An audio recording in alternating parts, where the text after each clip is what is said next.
We have lighted the fourth candle of Advent. These four candles represent the four essential elements of the Christian life. Yung kailangan talaga natin. Hanggang sa dulo ng buhay natin, kailangan ito talaga'y nakaukit sa puso natin. And this is what is required and what is needed for us to be able to stand at the coming of Jesus. Kung maaabutan natin yung second coming ni Lord, hindi importante yung oras, importante meron ka ng apat na to. Ano yan? Hope, yung pag-asa.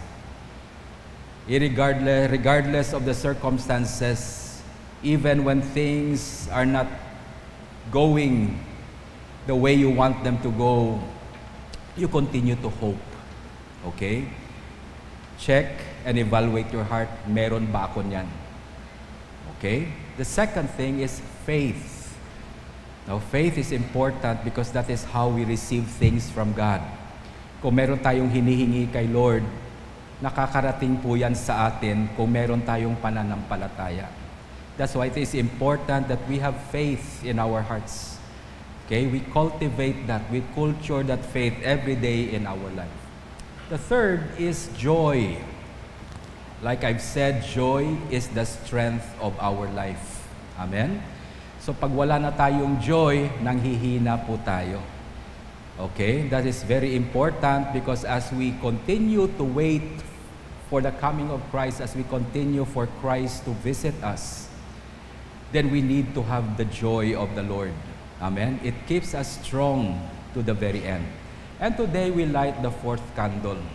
And this fourth may be the last, but it is just as important as the other three. And that candle represents love. Okay? Sabi nga sa scriptures, when Jesus returns, men's heart will turn cold. Lalamig ang puso ng tao. Kasi walang ng pag-ibig at walang pagmamahal sa Diyos. Amen? Arinawa, hindi mangyari sa atin yan. I pray that all of us, yung puso natin palaging mainit sa pag-ibig. Okay? It's so hot in aflame with the love of God. And this is what we are going to talk about today. We are going to talk about love, but it is not the kind of love that we are familiar of. Hindi to kagaya ng pag-ibig na napapanood natin sa TV o yung naririnig natin sa mga kwento. Itong pag-ibig na to, this is a very deep kind of love that could transform and change our lives forever. At the onset ng third Sunday of Advent, Gaudete Sunday, nagbago po yung preface natin. Preface is a prayer that is included in our Eucharistic prayer. Pag nagmimisa tayo, may preface yan. No? One of the first part ng Eucharistic prayer is the preface. And I do not know if you have noticed, pero nakasulat doon, no? It was mentioned then, and I like it so much kasi pagkatapos ng Gaudete Sunday, araw-araw sa simbang gabi, nagiging prayer natin to. Okay? And what is that prayer found in the preface? It reminds us of the mother of our Lord, yung nanay niya. That sinabi doon that Mary he longed for the coming of His Son. Okay? He longed for Jesus in her life. Nung nabuntis siya, alam naman natin yung mga nanay, pag nabubuntis niyan, excited makita yung baby nila. Okay? You're so excited to see your child. Wala nang taong mas excited pa kaysa nanay. But Mary, he longed for Jesus in her life.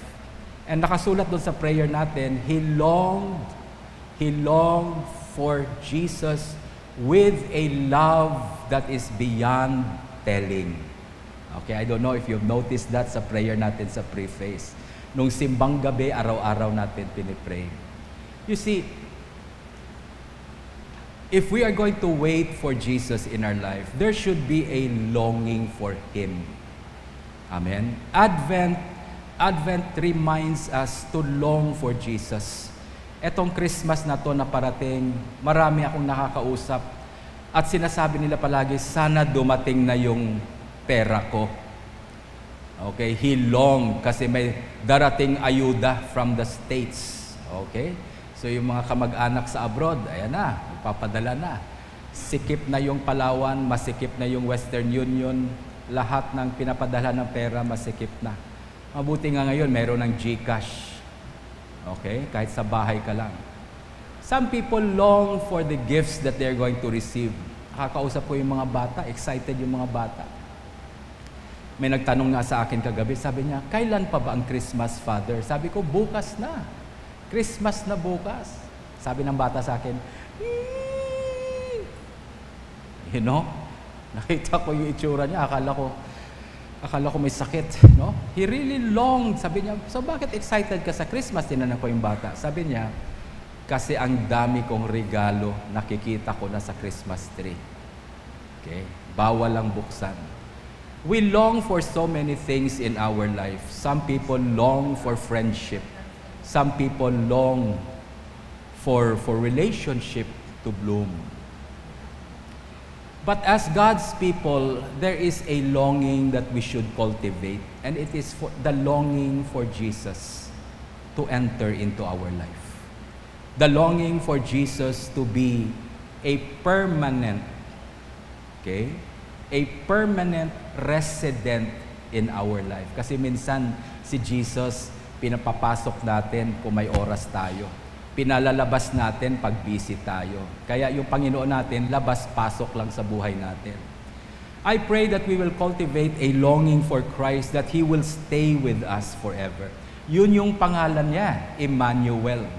Okay? Emmanuel means God is with us. Not temporarily, but God is with us permanently. Kasama mo siya.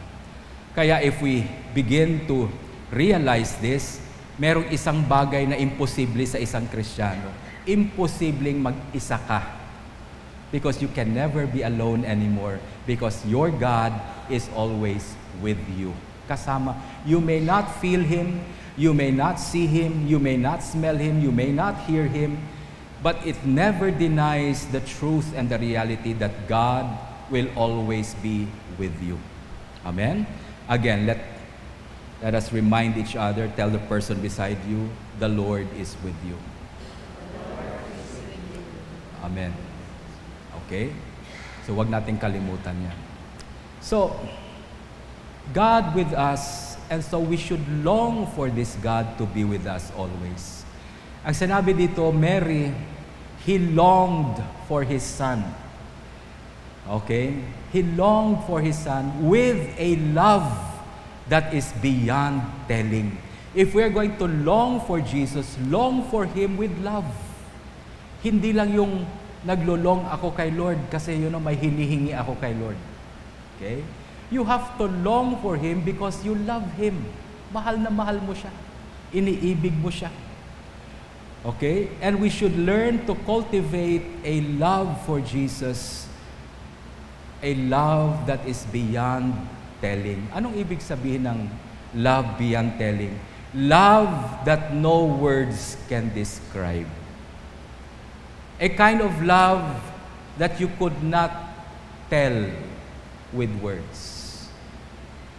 Yung pinapanood natin sa TV, yung sino sa inyo nanonood ng mga Korean novela? Okay? Puro pag-ibig yan. Okay? It's a love between a man and a woman. That kind of love, we can tell many stories about that.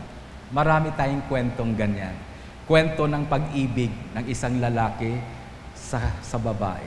Pag-ibig ng isang husband for the wife. The love of a parent for a child. The love of a child for a parent. We can tell so many stories about that. But the kind of love that we need to cultivate in our hearts, that would cause us to long for Jesus deeply in our hearts, it's the kind of love that is beyond all telling. It's the kind of love that hindi mo basta-bastang maikwento. It's a kind of love that you cannot describe in words. It's a kind of love that you live out only. Hindi mo pwedeng i-describe sa salita. It's a kind of love that is lived out every day in your actions. Actions of kindness, actions of mercy, actions of forgiveness. Araw-araw nandyan yan. Nagpapatawad, nagbibigay ng tulong sa ibang tao. Why? Because that is the kind of love that you have in your heart. You cannot even speak about it. It's beyond all telling. Now, today, there's only one thing that I would like to share with you, isa lang naman. This kind of love that we need to cultivate, especially at this time, is the kind of love that will always give room to the will of God. Amen? Marami tayong alam tungkol sa pag-ibig. Okay? We know so many things about love. We have experienced it in our life. The love of children, the love of a friend, the love of a husband and a wife. We know these things. But today we're going to talk about a kind of love that will always make room for the will of God. And we see this in the life of Mary. Makikita natin dito. Okay? Pero una yan, tatanungin ko muna sa inyo. Gaano ba kaimportante ang kalooban ng Diyos sa buhay mo? How important is the will of God in your life? Anybody? Mahalaga ba ang kalooban ng Diyos sa buhay mo? For some people, they say, yes, it is. But sometimes, it takes the second place to my success. Mas mahalaga sa akin yung success ng buhay ko. The will of God takes second place. Sometimes, it's sad to say, many Christians, ang sinasabi nila, mas mahalaga yung happiness ng buhay ko. Importante talaga, Father, happy tayo. Yeah, I know happiness is important. Especially in the family, importante talaga yung happy tayo. But is your happiness more important to you than the will of God for you? Yan ang unang tanong natin ngayon. If we're going to cultivate a love that is beyond telling, then we need to first evaluate how important the will of God is in our life. Why? Because this love that I'm talking about, it's the kind of love na nagbibigay palagi ng halaga. And it always gives room. Palaging merong lugar yan. Palaging merong, it has a place in your heart for the will of God. Ang kalooban ng Diyos. May nagkwento sa akin, isang pare, nung namatay yung nanay niya, when his mother died, he went to his bishop. Pumunta siya sa obispo niya, nagpaalam siya. Sabi niya, Bishop, lalabas na po ako sa pagkapare. And he had a long talk. Nag-usap sila talaga ng bishop niya. Kinausap siya ng bishop, they had a long talk, they have a heart-to-heart talk. Ang tanong ng bishop, bakit ka naman aalis sa pagkapare? Bakit iiwanan mo yung calling niya? Etong sabi niya, alam mo, Bishop, sa totoo lang talaga, wala talaga akong plano at wala talaga akong balak na magpare. But the only thing is, bakit nagpare ako? Dahil yan ang kalooban ng nanay ko. At Father, sabi niya, Bishop, mahal na mahal ko yung nanay ko. Sa sobrang pagmamahal ko sa nanay ko, hindi ko pwedeng tanggihan ang nanay ko. Kaya nung sinabi ng nanay niya, anak, gusto ko talaga maging pare ka, nagpare ka agad siya. Okay? But when his mother died, nung namatay yung nanay niya, para ano pa? Okay? Nawalan siya ng purpose for being a priest. He lost his sense of purpose for being a priest. The only reason why he became a priest is because he wants to obey his mother. gusto niyang sundin ang kalooban ng nanay niya. Not what he wants, but what his mother wants. And I don't know what transpired sa usapan nila. Ang nangyari na lang, pinayagan siya ng bishop niya. The bishop released him and he went out of his priesthood. Kaya yan ang unang tanungin natin. Kanino bang kalooban ang sinusunod mo sa buhay mo? Kasi pwede mo sundin yung kalooban ng ibang tao. You can do the will of other people. Like this priest na sinasabi, kalooban ng nanay niya, kalooban ng tatay niya.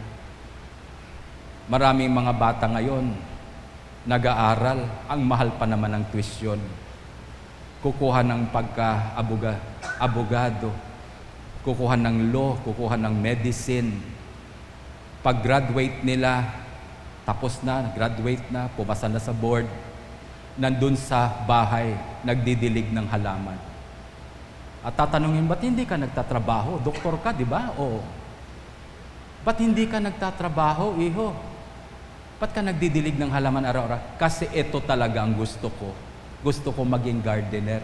Ang laki ng gastos ng magulang mo, hindi pa sila bumabawi sa gastos nila. Sabi niya, pinagbigyan ko lang sila noon. Ngayon, pinipilit na yung bata, magtrabaho ka na. Sabi niya, Nay, pinagbigyan ko kayo noon. Sabi niyo, kukuha ako ng medicine, kumuha ako. Ngayon, natapos na yan, ako naman yung pagbigyan niyo. You see, that's the problem many times. We impose our will, we impose our desires on our children. Kaya yan ang tanong ko sa inyo. Sa buhay mo ngayon, kaninong kalooban ang sinusunod mo? Kalooban ba ng ibang tao? Pwede ring sinusunod mo yung sarili mong kalooban. Maganda rin yan. Kung ano talaga yung gusto mo, ano talaga yung kalooban mo, you pursue that. Tatagal ka dyan. Amen, if yet you like.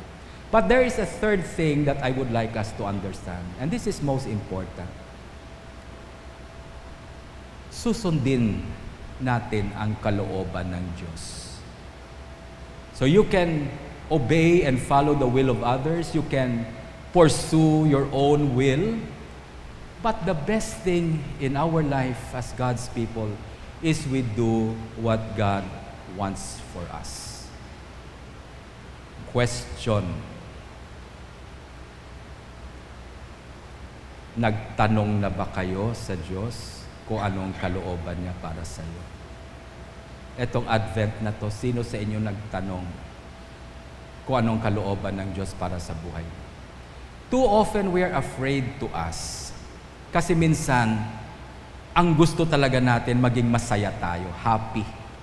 At minsan natatakot tayo na pag sinunod natin yung kalooban ng Diyos, ito'y saliwa sa ating kaligayahan. And we are afraid. That's why we do not ask. That's why we do not bother to find out what the will of God is. And we push the will of God away from our life. Bakit? Tatakot tayo. Ayaw natin. Gusto natin yung kalooban natin. We want to follow. Pagdating sa success ng buhay ko, sa pagdating sa happiness ng buhay ko, it will go above the will of God. That's why, pag ganyan tayo, peace is evasive. Hindi tayo nagkakaroon ng peace sa buhay natin. You may find success in life. Excuse me. You may pursue happiness in life and you will find it. But without fulfilling the will of God in your life, those things will never suffice to satisfy your soul. Amen? Importante ang success, importante ang happiness, pero mas importante ang kalooban ng Diyos. It is the will of God that will bring peace in our life. It is only the will of God that will bring fulfillment in your life. Kaya marami tayong maririnig na kwento of people putting aside their success. We have heard of people putting aside their happiness. They sacrifice their happiness just to do the will of God. Amen? Kaya ang tanong ko sa inyo, sino sa inyong nagtanong na sa Diyos kung anong kalooban niya para sa iyo? Okay? Now, ang sunod na sagot mas importante rin. Kailan ka magtatanong? Kasi pwede mong sabihin, saka na yan. Sa susunod na yan. Etong tanong ko sa inyo. Kailan mo tatanungin si Lord? Remember, life is short. Time is ticking. When you come to the end of your life, your success is nothing to God. Walang kwenta yan. Bakit? Your success, your happiness is temporary. It's only here on earth. Nandito lang yan sa mundo. Kaya pag nagtapos yung buhay mo, tapos na rin yung success mo, tapos na rin yung kaligayahan mo. Natatapos po pag natapos ang buhay. Pero pag sinunod natin ang kalooban ng Diyos, that will be for eternity. Dala mo yan. And its value will shine more and more brightly. And we see this in the life of Mary. Makikita natin sa buhay ng ina ng ating Panginoon. You know, when the angel appeared to Mary, she was only, some people say she was only 14 years old. 14 lang yung edad niya. Some people say she was 16 years old. Masyadong batang-bata pa si Mary. That's why when the angel came to her, she was troubled by the greeting of the angel. Medyo natakot siya. She was troubled. Bakit? Ikaw ba naman? Nag-iisa ka. Lapitan ka ng anghel. Sino bang hindi matatakot niyan? Diba? So she was troubled because an angel spoke to her, and the angel revealed what God's will for her life. Mary, pag bata, maraming plano sa buhay eh. Pag tinanong mo yung bata, anong gusto mo paglaki mo? Anong kukunin mo? Gusto ko maging doktor. Merong nagsabi sa akin, Father, gusto ko maging pulis. Bakit? Para may baril ako palagi. Okay, mga bata, kausapin mo, what do you want to be when you grow old? Anong gusto mong kuning kurso? Doktor, lawyer, pera ng tatay ko. Okay, yun na yung mga gusto nila. Mary, as a little girl, has plans for her life. She has a plan to get married. Magandang plano yan, di ba? Sa mga babae, mag-aasawa, to get married and start a family life. Oh, that is very fulfilling for a woman. As a little girl, she had so many things going in her life.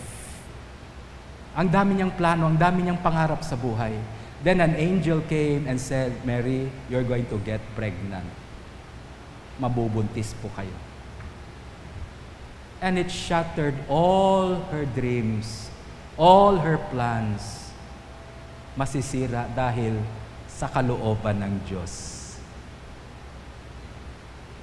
But as I read the gospel, it challenged my life.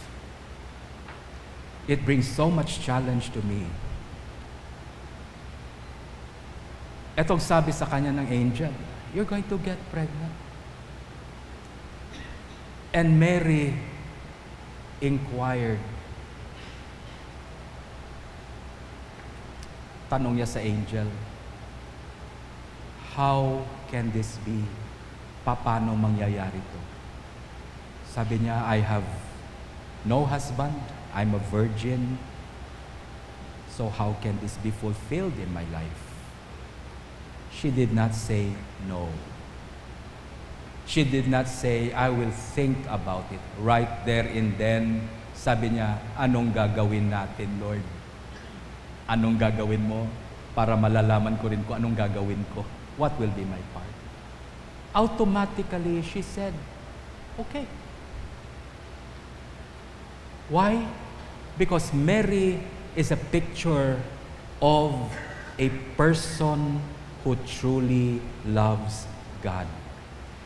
God does not choose us for our talents. Every time God wants to fulfill something great in a person's life, He does not consider how talented you are. He does not consider your looks. Kung gwapo ka ba o matangkad ka, hindi yan iniisip ng Diyos. When God wants to do something in your life, He doesn't care if you are healthy or not healthy. He doesn't care if you're young or old. He doesn't consider those things. The only thing that God considers is, do you love Him enough to make room for His will to be done in your life? Yan lang, yung availability ng puso mo to the Lord. Yan lang tinitingnan ng Diyos. Kaya sabi ni Mary, how can this be? I'm a young girl. I have nothing to offer to God. Why would you choose me? And the angel said to her, nothing is impossible with God. Pag nag-oo ka lang sa Diyos, when you just say yes to God, lahat ng bagay will fall into place for God's will to be fulfilled in your life. It may be difficult. It may be impossible sometimes. Kalain mong sasabihin ni Lord sa atin, magmi-mission tayo. You will go to the nations of the world. Wow! Minsan nga, hirap na tayo, pupunta pa lang ng Candelaria. Hirap na tayo. Pupunta pa lang ng Pandan, hirap na tayo. So Lord, how can this be? Sabi ni Lord sa atin, ask of me and I will give you the nations. Out of this church, yung prophecy sa atin, out of this church, missions will come to the world from this church. Hindi ako nag-ayaw kay Lord nung sinabi ni Lord niya. Nagtanong lang ako, paano? Just like Mary. Paano, Lord? And the angel explained. Yan ang maganda.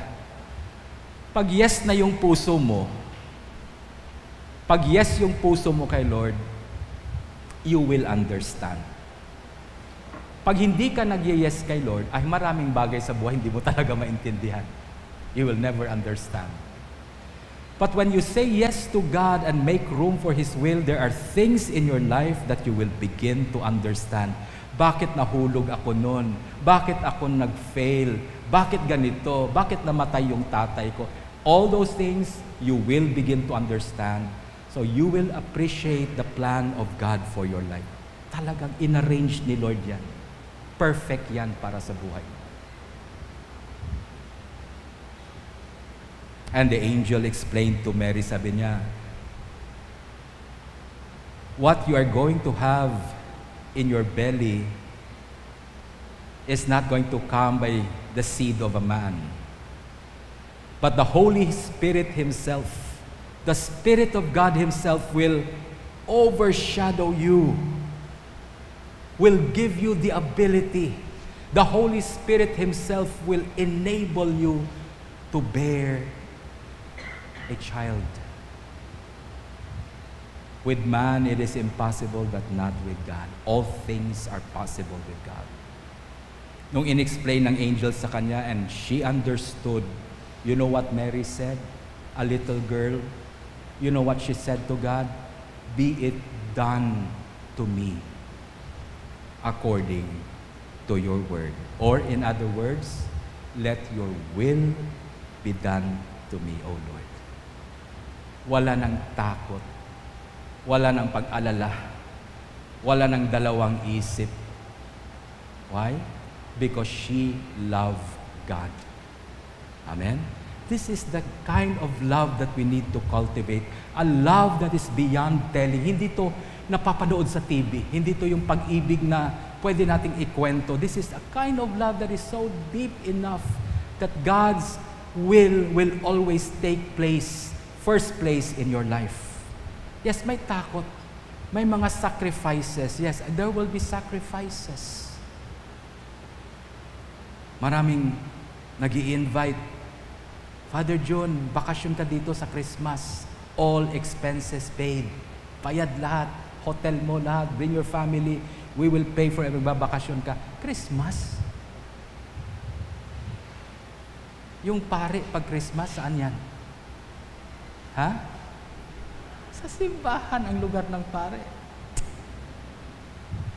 Diba? Isipin mo, kung hindi lang ako pare, nandun na sana ako sa syudad, naglalamerda na, enjoying myself. But no. Amen? Told my children, my wife, sabi ko sa kanila, we stay here. Hindi ko makalimutan yung sinabi ni Bishop Ricardo sa akin. A word of wisdom. Sabi niya, you will spend the best days of your life with the church. The best days of your life, you spend it with your people. And bakit nakaukit sa akin yan? Kasi nakita ko sa buhay niya yan. He had many occasions to spend time for himself, but he did not. He chose to be with us. He chose to be with me. Sinamahan niya ako.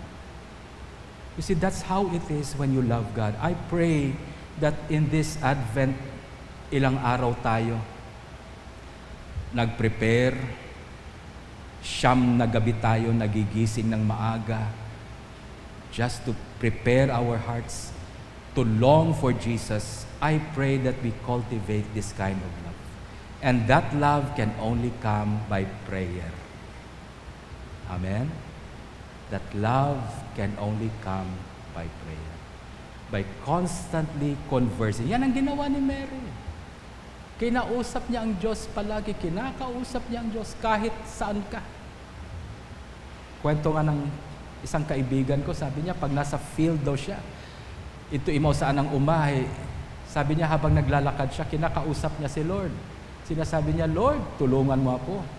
Parang malapit na mamatay yung tanim ko. Lord, mabubuhay yan. Ay, nabubuhay nga talaga. Why? Because he talks with God. Do we converse with God? Do we fellowship with God? That is what prayer is.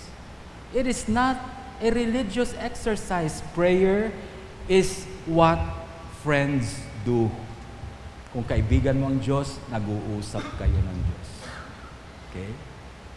Prayer will foster in your heart a knowledge of God which no one will understand. Makikilala mo ang Diyos mo. There was a story, isang story na lang. End na tayo. Isang kwento na lang. Makwento kasi ako. Sa isang lugar, mayroong inimbita na magaling mag-speech, magaling magsalita.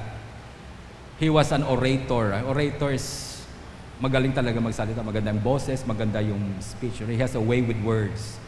So, tinawag siya, sabi niya, Sir, can you recite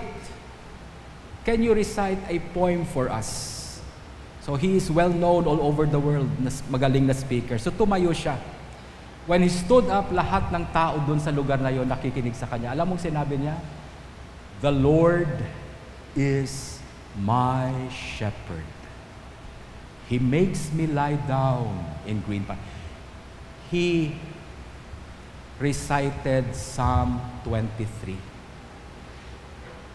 With long life will I satisfy you. Pagdating niya sa dulo, tumayo lahat ng tao, pinalakpakan siya. Everybody applauded him. It was a good and excellent delivery of Psalm 23. Pumalakpak lahat ng tao. And kasama doon, sa tao na yan, meron isang pare na matanda. Nandun din siya. So pumalakpak din siya and everyone's applauding. May nakakita sa pare. Sabi niya, si Father nandito din. Father, can you recite Psalm 23 also for us? So sabi ng pare, I cannot do it as well as that person did. Pero sabi ng speaker na yun, sabi niya, Father, sige Father, ikaw rin. You recite this. So binigay yung microphone sa pare. Tumayo yung pare. Matandang pare. Ito sabi ng pare, The Lord is my shepherd. He recited Psalm 23. At the end of Psalm 23, pagkatapos ng pare, everybody was quiet. Walang pumalakpak. Then one by one, the people started to cry. Umiiyak sila. Walang pumalakpak sa pare. Umiyak silang lahat. Then the speaker stood up. Sabi niya, wow, first time ko narinig yung Psalm 23 na ganyan. I know Psalm 23. Sabi niya, simulan sa pagkabata ko, alam ko talaga ang Psalm 23. But the good father here, he knows the shepherd. Okay?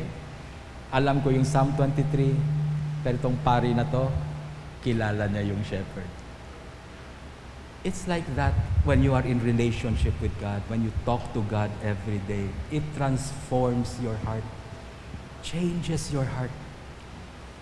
Prayer can make you know God more and more in your life. Makikilala mo ang Diyos. And it is in knowing God that you begin to fall in love with God. Amen? Kaya one day magigising ka, hindi na yung kalooban mo, hindi na yung kalooban ng ibang tao, kundi yung kalooban ng Diyos ang pinaka-importante sa buhay mo. Amen.